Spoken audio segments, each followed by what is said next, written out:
Katheryn Howard was the second Howard Queen of King Henry VIII, and the second to lose her life on the executioner's scaffold, famously following in the footsteps of her cousin Anne Boleyn. Unlike Anne, however, Katheryn appears to have been guilty, with much of the scandal around her beginning coming from the time that she spent in the household of her step-grandmother, Agnes Howard, Dowager Duchess of Norfolk. Agnes is a truly fascinating but chronically overlooked figure from Tudor England, a woman who for a time was one of the most powerful women in the country, but by her dotage was overseeing a household which has been described as something akin to a noble whorehouse. So, who was she? What were her early days like? What role did she play at the court? And what became of her once her name was tarnished in the wake of Katheryn Howard's execution?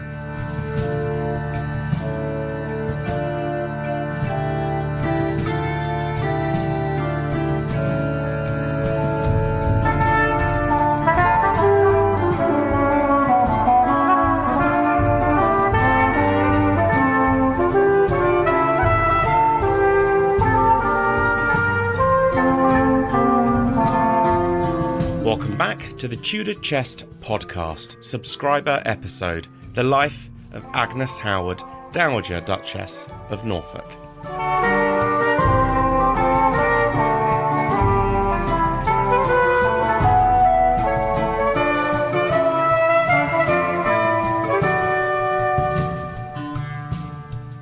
Despite the colossal impact that the Howard name has had on English history, the family was not actually one of the major noble houses whose ancestry went back centuries. The Howards were around, of course, but they were not senior nobility until late into the 15th century. Instead, they were magnates who supported Kings Edward IV and Richard III during the Wars of the Roses, and under the latter would eventually come to possess the Dukedom of Norfolk. The first man to be so was John Howard, a very good friend of King Richard III, who would die alongside the king at the Battle of Bosworth. John's heir, Thomas Howard, was known as the Earl of Surrey and married first Elizabeth Tilney, by whom he had 10 children, 7 sons and 3 daughters. Their eldest son, Thomas Howard Jr., is the most well-known of the Howard men, for he was the uncle of Anne Boleyn and Katheryn Howard and was a major courtier at the court of King Henry VIII. Following the death of his first wife, Elizabeth, Thomas Howard Sr. looked for a second marriage, and his gaze alighted on Agnes Tilney, a cousin of his late wife, which necessitated a dispensation for the marriage to go ahead. So, who was Agnes in the first place? Predictably, we cannot be certain when Agnes was born, but it is likely to have been circa 1477. She was the daughter of Hugh Tilney of Skirbeck and Boston in Lincolnshire in the English Midlands, by Eleanor, daughter of Walter Talboys and Alice Stafford Cheney. Her brother, Sir Philip Tilney of Shelley, was in the service of Thomas Howard, then Earl of Surrey, the husband of Agnes's cousin Elizabeth, which is how Agnes would meet her later husband. Surrey's first wife died on the 4th of April 1497, and it is believed that he and Agnes were married a few months later. Agnes brought Surrey little by way of dowry, and moreover the marriage coincided with a change in the Earl's fortunes.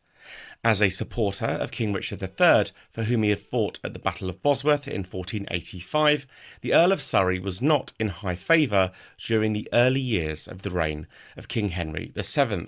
And so while his father may have been a duke and he was an earl, it wasn't as glittering a prospect, at this stage at least, as would be believed. There was also the not inconsiderable 34-year age gap to consider. For at their marriage, if it did indeed take place in 1497, Agnes was 20, while her new husband was 54, a man of advanced years for the age. Interestingly, however, we cannot be totally sure when the marriage took place, as there is a major part of their marriage that challenges the 1497-ish convention, and this is when we judge the dates when Agnes and Thomas's children were born. Given that Thomas Howard had 10 children by his first wife, this was clearly a man who had no trouble in doing the deed, and yet he and Agnes would not have a child until 1510, by which point Thomas was 67, and when they did begin having children, the old dog showed he had more than enough virility left within, for he and Agnes would have several children in quick succession, a total of 7, 3 boys, William, Thomas and Richard, and 4 girls, Dorothy, Anne, Katheryn and Elizabeth. If they did wed in 1497, then it seems strange that Agnes and Thomas did not begin having children until 13 years later, which does add some weight to the theory that they married much later than has traditionally been accepted. In 1499, Thomas was recalled to court, and in the following year he accompanied the king on a state visit to France. In 1501, he was sworn in as a member of the Privy Council, and on the 16th of June of that year, he was named Lord Treasurer. In the same year, he was involved in a successful diplomatic negotiation between King Ferdinand and Queen Isabella of Spain for a marriage between their daughter, the Spanish Infanta, Katheryn of Aragon, and Henry VII's eldest son and heir, Arthur, Prince of Wales. When Prince Arthur died on the 2nd of April 1502, Surrey supervised the funeral. In 1503, he escorted the king's daughter, Princess Margaret, to Scotland for her wedding to King James IV of Scotland. Agnes Howard and her stepdaughter, Muriel Lady Grey, actually clipped the Scottish king's beard on the 9th of August 1503, and he gave her a length of cloth of gold. On the 21st of April 1509, King Henry VII died. Surrey was an executor of the late king's will and served as Earl Marshal at the coronation of the young King Henry VIII. When a Scottish army invaded after Henry VIII had departed for Calais on the 30th of June 1513, the Earl of Surrey crushed the Scottish forces at Flodden on the 9th of September. The victory brought Surrey popular renown and royal rewards. On the 1st of February 1514, he was created Duke of Norfolk, the most significant title in his family's history, becoming the second Howard Duke, making Agnes now the Duchess of Norfolk.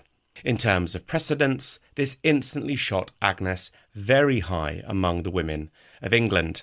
By my reckoning, she would have been recognised as the 4th most senior woman in England, ranking after the Queen, Katheryn of Aragon, the King's younger sister, Princess Mary, and then Eleanor, Duchess of Buckingham, the wife of Edward Stafford, Duke of Buckingham, a man who had some royal blood and was the only nobleman of higher rank than the Duke of Norfolk. There is also an argument that extended royal women, such as the King's cousin, Margaret Pole, Countess of Salisbury, or his aunt, Princess Catherine of York, would have outranked Agnes, which, based solely on blood, they undoubtedly did. But this was, after all, a deeply patriarchal court, where, alas, marriage to a major duke carried for more. Agnes's stepson, her husband's firstborn, now took on his father's title, becoming the Earl of Surrey. Both father and son were granted lands and annuities, and the Howard arms were augmented in honour of Flodden. The Duke of Norfolk's leading position among the nobility was reflected in the Duchess's role at court. In 1516, Agnes was given a great honour when named as godmother to the Princess Mary, daughter of Henry VIII and Katheryn of Aragon, who at this stage was the heir apparent to England. Katheryn of Aragon became very fond of the Duchess, gifting her a pendant shaped like the letter A, set with diamonds and pearls as a New Year's Day gift. By the spring of 1522, the Duke of Norfolk was almost 80 years old and in failing health. He retired to his ducal castle of Framlingham in Suffolk, where he died on the 21st of May, 1524. By now, the Duke was the most powerful peer in England. For 3 years earlier, the aforementioned Edward Stafford, Duke of Buckingham, had been executed. The Duke of Norfolk's funeral and burial on the 22nd of June at Thetford Priory was said to have been spectacular and enormously expensive, befitting his high rank. The Duke bequeathed to Agnes plate, jewels, household items such as bedding, hangings, sheets, blankets, pillows, cushions, hanged beds of gold, silk, items for the chapel and the kitchen, clothing, horses, harnesses, longbows, crossbows, wine, silver, gold, and all debts owing to him and revenues from his lands. The effect of this made Agnes a very rich widow. And despite now being a widow, she remained one of the highest ranking women in England, now going via the title of the Dowager Duchess of Norfolk. Agnes would live in Chesworth House at Horsham in Sussex, and the Howard suburban residence in London in Lambeth. She was described as somewhat, contradictorily, both kind-hearted and short-tempered, as well as being extremely old-fashioned in her manners. She was also very pious, to the point of fanatical. There is evidence, for example, that she sometimes wore a hair shirt under her clothing, a means of creating a painful rub on the skin meant to remind one of the pains that Christ endured on the cross.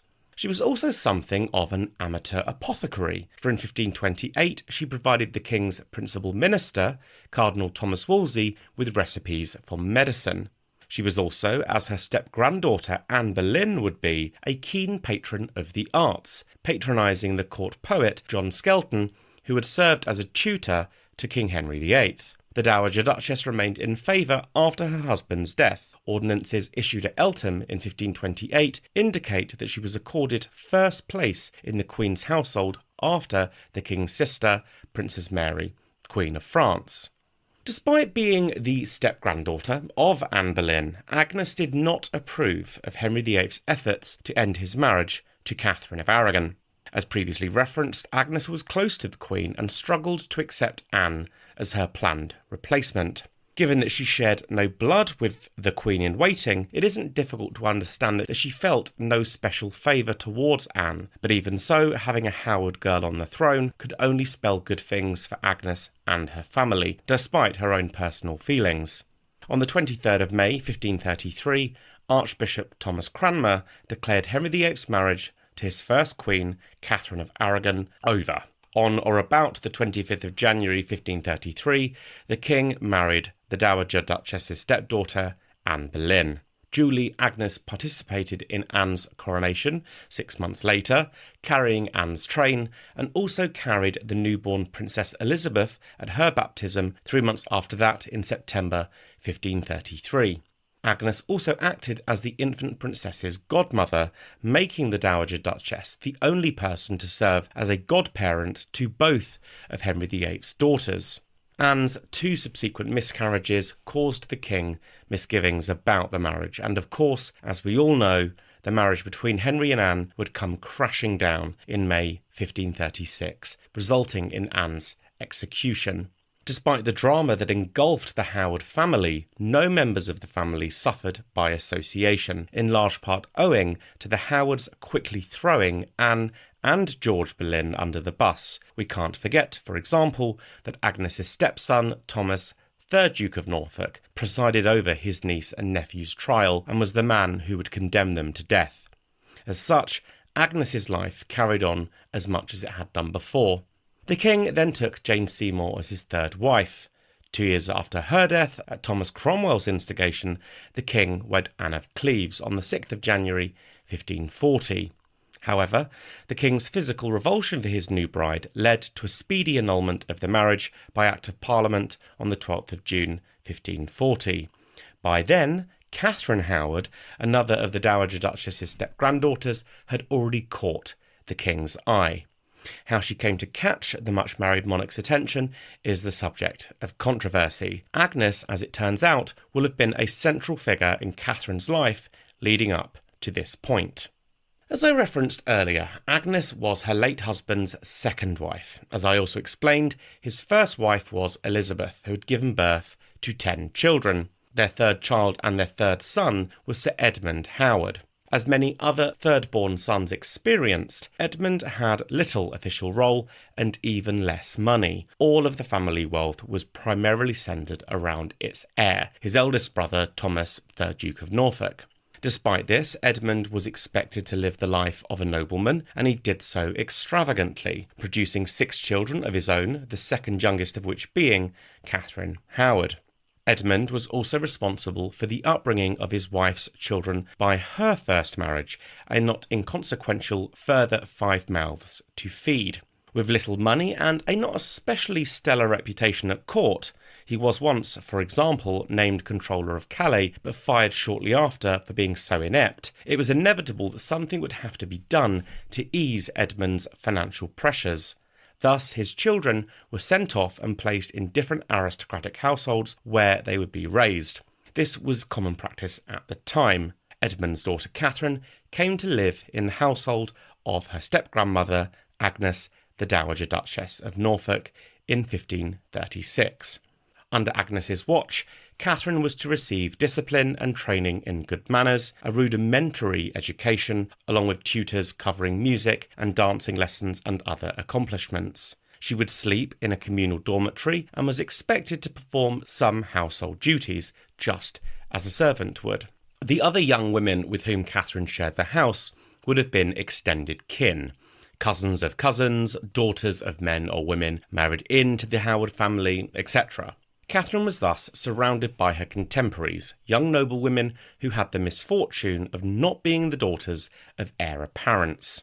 Agnes had a busy and complex life, both at court and in the running of her vast household. Her home at Chesworth included 5 great rooms downstairs and 5 great rooms and a garret upstairs. It also included a malt house, a barn, stables for horses, a cow barn, and 4 acres of orchards and gardens, as well as several fish ponds. We can't be sure, but it's likely that the household comprised around 100 people, of which Agnes was undoubtedly the mistress of all. The estate was also vast in size, comprising a whopping 223 acres. Some of the tasks that Agnes was responsible for would have been splitting wood, carding of flax, weaving of cloth for clothing, and collecting goose down for bedding. Producing food for the household and the guests was also a huge task, and although she would have had a significant amount of help, Agnes would have been directly involved herself. This included smoking hams, curing bacon, growing and preserving vegetables and fruit, brewing ale, and baking bread. All of this took up the Duchess's considerable attention. She had the help, of course, of her steward, her secretary, and the other members of her household, but the ultimate responsibility was hers alone. It is easy to see why, therefore, that her eye was often caught up in other business, rather than keeping a close watch on what all of her young, noble charges were getting up to. One man who would have a big impact on young Katheryn Howard's life at this stage was her music master, Henry Manox. Manox was hired by the Dowager Duchess to teach Katheryn and the other girls in the household instruments such as the virginals and the lute. It soon transpired that Manox took advantage of Katheryn during her music lessons. Although we can't be sure, Katheryn was likely to have been as young as 13 or so when Manox made sexual advances towards her, advances that she resolutely rebuffed. Eventually, Manox left the household and another man entered the story, one Francis Derham. Derham was working for Agnes and began an affair with Katheryn, actually being admitted to the young girl's dormitories at night and sleeping with her. Agnes may have frowned on the antics of the young under her care, but she was either partly unaware of what was going on in its entirety, or she tolerated the behaviour and just let them get on with it. Agnes definitely knew that Derham took advantage of Katheryn, or that their relationship was more than just friendship, for she caught them kissing in a corridor for which both were punished, Katheryn having her ears boxed. Katheryn was, however, not the only young lady to entertain men at night, and it's surprising that Agnes didn't hear of it sooner. Katheryn's dalliance with Francis Derham evoked jealousy from her prior love interest, Henry Manox.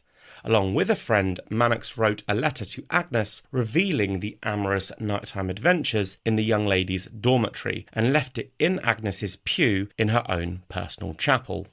The Dowager Duchess castigated her servants for their negligence, but she may have not recognised Katheryn's participation and didn't take the warnings all that seriously. Katheryn had noticed the letter in the pew and afterwards stole it from Agnes's coffer and showed it to Francis Derham. The couple acted as though they would marry, even though they didn't have permission. In the autumn of 1539, however, everything changed when Katheryn's uncle and Agnes's stepson, Thomas Howard, 3rd Duke of Norfolk, arranged for Katheryn to take up a position at court as one of the maids of honour of Henry VIII's new wife, Anne of Cleves. Katheryn was sent to further the interests of the Howard family, hopefully charming the king and leading to the reinstatement of the Howards as major holders of power at court. Katheryn's uncle's main target was the removal of his bitterest enemy, Thomas Cromwell. Katheryn would be the chess piece used to oust Cromwell from power. Whether Katheryn's earlier conduct under her step-grandmother's household was explained to the Duke of Norfolk remains unclear. My guess is that he was not told, for if he were, then surely he wouldn't have taken the risk. He would have found another Howard girl in Katheryn's place. This was not a family lacking in young noble women. Famously beautiful, Katheryn quickly came to the notice of King Henry. The rest, as they say, is history. Henry annulled his marriage to Anne of Cleves and married Katheryn, his Rose without a thorn, as he nicknamed her, on the 28th of July, 1540.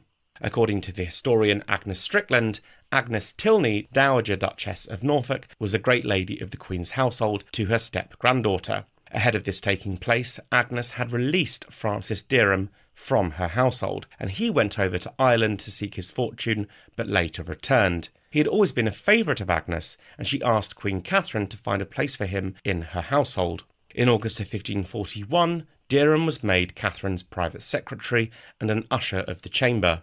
Despite the fact that the king was much in love with Katheryn, referring, as I referenced a second ago, as his Rose without a thorn, the marriage quickly came to a disastrous end. While the king and queen were on progress, during the autumn of 1541, the religious reformer John Lascelles and his sister Mary told Archbishop Cranmer of the Queen's sexual indiscretions with her music master, Henry Manox, and a Howard kinsman, Francis Derham, while she had been a young woman living in the Dowager Duchess's household. On the 1st of November 1541, Cranmer revealed these matters in a letter to the king. The king immediately ordered that the Queen be confined to her apartments and never saw Katheryn again. The Dowager Duchess, hearing reports of what had happened while Katheryn had been under her lax guardianship, reasoned that, if there be none offence since if the marriage, she cannot die for what was done before. Unfortunately for the Queen and the Dowager Duchess, further investigations by Cranmer and the council revealed that with the connivance of one of her attendants, Jane Boleyn, Lady Rochford, Katheryn had allegedly had an affair with Thomas Culpeper, one of the king's favourite gentlemen of the Privy Chamber, after her marriage to the king. Derham, Manox and other members of the Dowager Duchess's household were arrested and interrogated by the council. Her stepson, the Duke of Norfolk, was sent to the Duchess's house at Lambeth to question members of her household. These questions and the answers given revealed that the Dowager Duchess had attempted to destroy evidence by burning the papers of Derham and his friend William Damport. No doubt utterly terrified for her life, Agnes was sent to the Tower of London. The fear that she experienced must have surely arisen in part from both her age and her rank, for just months earlier the king had authorised the execution of Margaret Pole, Countess of Salisbury, a 67-year-old woman of extremely high noble birth. Agnes was in her 60s and one of the country's premier noblewomen. The circumstances were all too similar to be overlooked. Towards the end of November, she was questioned by the council, but could add little to what was already known by her interrogators. On the 1st of December, Derham and Culpeper were arraigned on charges of treason. Both were convicted at trial and sentenced to death. Derham and his friend William Damport were tortured in an attempt to wring confessions from them concerning Katheryn's alleged adultery, and on the 10th of December 1541, Derham and Culpeper were executed at Tyburn, Derham being hung, drawn and quartered, Culpeper being beheaded. On the same day, the Dowager Duchess was questioned again and admitted to having promoted her niece as a prospective bride of the king while having knowledge of her prior misconduct, to having persuaded the Queen to take Derham into her service, and to having burned Derham's letters. By mid-December, the Dowager Duchess's eldest son, William Howard, his wife and the Duchess's daughter Anne Howard were committed to the Tower as well. About the same time, another of the Duchess's daughters, Catherine Daubney, Lady Bridgewater, was also arrested. On the 14th of December 1541, the Duke of Norfolk, fearful for his own safety, denounced his stepmother and extended kin in a letter to the king. Thomas Howard was such a dick. Anyway, On the 22nd of December, William Howard and his wife and a number of servants who had been witnesses to the Queen's misconduct, including Malin Tilney, the mother of Edmund Tilney, future Master of the Revels to Queen Elizabeth I, were arraigned for misprision of treason, for concealing the evil demeanour of the Queen to the slander of the King and his succession. All were sentenced to life imprisonment and loss of goods, although most were pardoned after Queen Catherine's execution. The Dowager Duchess, although included in the indictment, was not brought to trial as she was old and testy, and may die out of perversity to defraud the King's Highness of the confiscation of her goods. But, like the others, she was nonetheless sentenced to imprisonment and forfeiture of her lands and goods.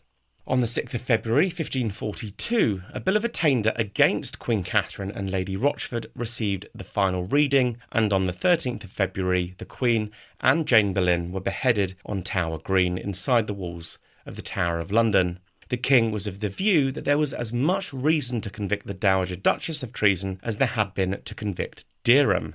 However, the council urged leniency, and Agnes was eventually released from the Tower on the 5th of May 1542. As Agnes's beloved homes and possessions had been taken from her, little is known about the rest of her life. She seems to have spent her remaining years in East Anglia, dying in May 1545 at the age of 68. She was first buried at Thetford Priory on the 31st of May and later reinterred at Lambeth Church. Her stepson Thomas, who, as I referenced above, had wisely distanced himself from any association, nonetheless was never truly trusted by the King ever again, due to the stain on his family name. His son, the Earl of Surrey, would be the very last person executed in the reign of Henry VIII. That honour should have actually gone to Thomas Howard, Duke of Norfolk himself, but he was spared the axe by the rather happy accident that on the day allocated for his execution, the King himself died. Agnes Tilney, Dowager Duchess of Norfolk, remains a controversial figure. We still know comparatively little about her. We have very little knowledge about what her actual childhood was like, for example. Even so, her role at the Tudor court was undoubtedly a major part of her story, and she is one of those figures from Tudor history that I would love to meet. I would just want to know whether she was as lax as we've been led to believe, or if she knew fully well what was going on in her household, but just decided to look the other way. Who truly was this woman? I mean, she was quite remarkable, really. She was the step-grandmother to the two queens of England who lost their heads. She was the godmother to the two first English queen regnants. But today, she's best known for running, as I said at the very start, as something that's been viewed as little more than a noble Tudor knocking shop, a whorehouse. I think it likely that actually Agnes knew a great deal more about what was happening in her household, but did choose to look the other way, quite fairly I suppose, likely believing that no girl in this out-of-sight house, full to the rafters of forgotten daughters, would ever be plucked from obscurity and become queen. That just wouldn't have happened. I suspect that when Catherine was taken out of her household to become Queen of England and placed under the nose of Henry VIII, that it would have been both amazing to Agnes, but also deeply disquieting, knowing that a girl who had been carrying on behind everyone's back was now going to be the queen. I think that would have been very nervous for Agnes. But alas, we'll never know the truth. That brings me to the end of this week's subscriber episode of the Tudor Chess Podcast. My thanks to you for tuning in each week to listen to the Tudor Chess Podcast. Thank you again, and speak soon.